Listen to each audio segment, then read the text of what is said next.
Liang Xi hanya merasa bahwa dunia berputar untuk sementara waktu, dan organ-organ internalnya sangat kacau sehingga dia hampir memuntahkannya. Matanya gelap, dan tanpa sadar dia mengambil rubah kecil itu ke dalam pelukannya untuk mencegah mereka berdua pergi. Tersapu oleh kekuatan. Mungkinkah aku bertemu binatang laut? Liang Xi merasa kekuatan tumbukannya sedikit melemah, dan hanya ingin berbalik untuk melihat apa itu, tetapi sebelum dia sempat bergerak, kekuatan tumbukan lain datang dari di belakang. Liang Xi mencoba yang terbaik untuk membuka matanya, merasa bahwa dunia berputar di depannya, jadi dia dengan cepat menutup matanya dan membiarkan tubuhnya terbalik di laut. Selama ini, Liang Xi tidak pernah merasa bahwa kekuatan tidak dapat digunakan. Setiap kali dia ingin melepaskan diri dari kekuatan itu, dia tidak berdaya. Punggung Liang Xi menabrak sepotong batu dasar laut, dan batu itu menabrak lubang besar. Liang Xi merasa punggungnya dipukul palu godam, dan dia hampir memuntahkan seteguk darah dengan isapan. Liang Xi menarik napas beberapa kali, dan rasa sakit yang membakar di dadanya sedikit mereda. Melihat sekeliling, dia menemukan bahwa itu benar-benar kosong, dan tidak ada binatang roh bawah air raksasa sama sekali. Aneh, apa yang barusan menimpaku? Liang Xi berjuang untuk bangkit dari batu yang pecah, rasa sakit yang merobek dadanya membuatnya tersenyum lagi. Rubah kecil itu melompat dari lengannya, menjulurkan lidahnya dan menjilati pipinya dengan lembut. Liang Xi melihat sekeliling dengan pandangan kosong. Dasar lautnya kosong, kecuali dasar laut yang tidak rata dan rumput laut yang bergoyang di air, tidak ada yang lain. Tidak ada. Liang Xi mengerang dalam hatinya, kapan gerombolan ikan yang berenang-renang tadi menghilang. Liang Xi merasakan hawa dingin menghantam bagian belakang kepalanya dari telapak kakinya. Kawanan ikan hilang, dan sekelilingnya sangat sunyi, dan laut tampaknya tiba-tiba berubah menjadi kuburan. Liang Xizeng melihat sekeliling dengan waspada, dan tiba-tiba merasakan kekuatan luar biasa datang dari depan. Itu dia. Liang Xi terkejut, dan buru-buru memeluk rubah kecil itu dan melompat ke dalam lubang di batu tadi. Dilihat dari pengalamannya sebelumnya, Liang Xi tahu betul bahwa dia tidak bisa bersaing dengan kekuatan ini sama sekali. Tapi batu ini telah dihancurkan oleh Liang Xi, dan sekarang dipukul oleh kekuatan ini, sedikit mengendur, dan benar-benar hancur berkeping-keping. Liang Xi dan rubah kecil terlempar keluar lagi. Saat dunia berputar, Liang Xi merasakan aliran air mengalir di antara jari-jarinya, dan lengannya mau tak mau berayun naik turun mengikuti arus. Kilatan cahaya melintas di benak Liang Xi. Aku tahu apa kekuatan ini. Jantung Liang Xi berdetak kencang, dan dia memeluk rubah kecil itu erat-erat di tangannya. Ini sama sekali bukan makhluk roh bawah laut, kekuatan ini berasal dari lautan itu sendiri. Ini adalah koneksinya antara Laut Cina Timur dan Laut Cina Utara arus laut. Jika itu adalah air laut yang diaduk oleh binatang roh Haiti, itu akan mudah dilakukan, dan akan baik-baik saja untuk menghindari momen ini. Lagi pula, tidak peduli seberapa besar binatang roh Haiti itu, air laut yang bisa dia aduk terbatas. Tapi sekarang laut itu sendiri yang mengaduk laut. Fakta ini membuat Liang Xi merasakan ketidakberdayaan yang kuat dari lubuk hatinya. Luas lautan adalah puluhan atau bahkan ratusan kali dari daratan. Bahkan ratusan kali dari daratan, bahkan jika semua pembudidaya di benua berkumpul bersama, mereka tidak dapat menjadi musuh lautan, karena lautan mewakili alam.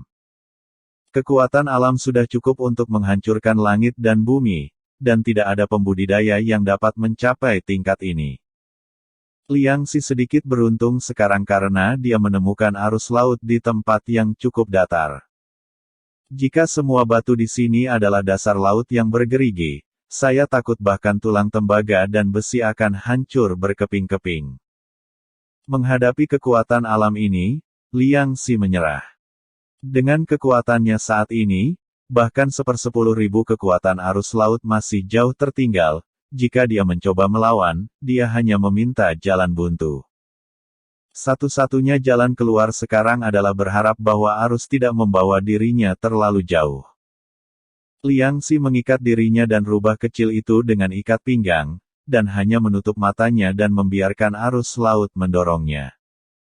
Jika aku tidak bisa menahan hidup, maka aku harus belajar untuk menikmatinya.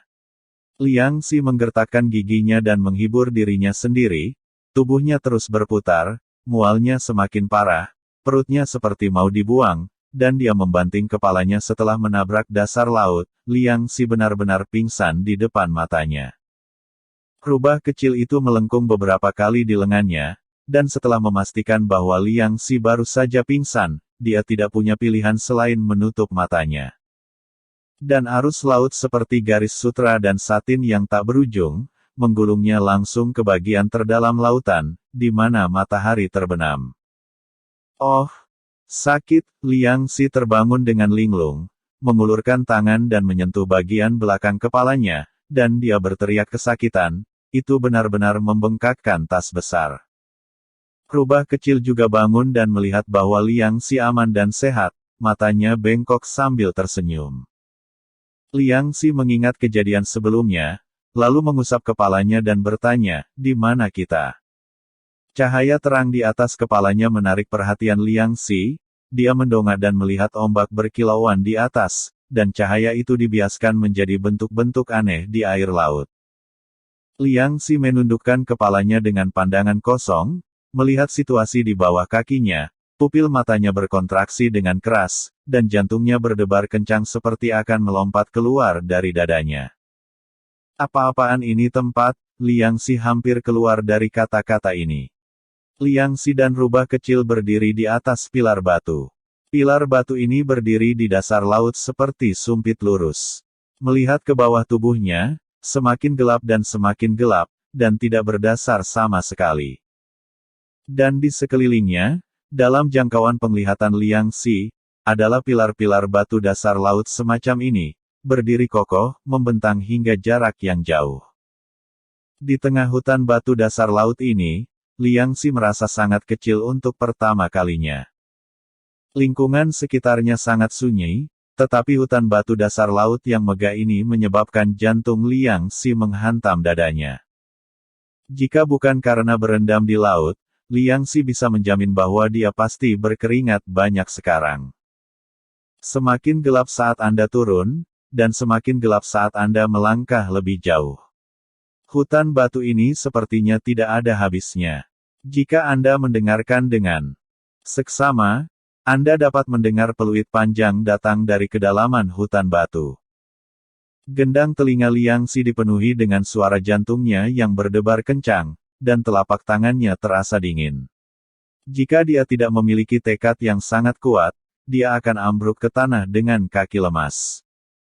Air laut di sini tidak mengalir, air laut mati, hutan batu mati, dan sekitarnya mati sunyi. Liang Xi mencoba mencari tahu kesadaran spiritualnya, tetapi dia tidak bisa merasakan napas keluarga naga. Tenang, kamu harus tenang. Liang Xi mengepalkan tangannya dan terus berkata pada dirinya sendiri. Di lingkungan yang asing ini, hanya ketenangan yang bisa membuat diri sendiri menemukan solusi. Setelah detak jantungnya tenang, Liang Xi duduk bersila di atas pilar batu, menarik rubah kecil itu ke dalam pelukannya, dan dengan hati-hati mengamati lingkungan sekitar. Bagaimana hutan batu ini bisa terbentuk itu bisa dipoles menjadi persis sama. Seseorang pasti melakukannya dengan sengaja. Ini benar-benar spektakuler. Liang Xi tidak bisa tidak mengagumi. Berdiri dan melihat ke bawah pilar batu, Liang Xi menemukan bahwa bahkan jika dia membuka mata jahatnya, dia tidak dapat melihat bagian bawah pilar batu. Berapa tingginya? Liang Xi menatapnya sebentar, tetapi merasa pusing untuk beberapa saat, dan buru-buru menggelengkan kepalanya dan mundur ke tengah pilar batu untuk duduk. Lupakan saja, mari kita lihat apakah kita bisa keluar dulu. Liang Xi mengatur napasnya sebentar, dan ketika tubuhnya terasa hampir pulih, dia berkata kepada rubah kecil.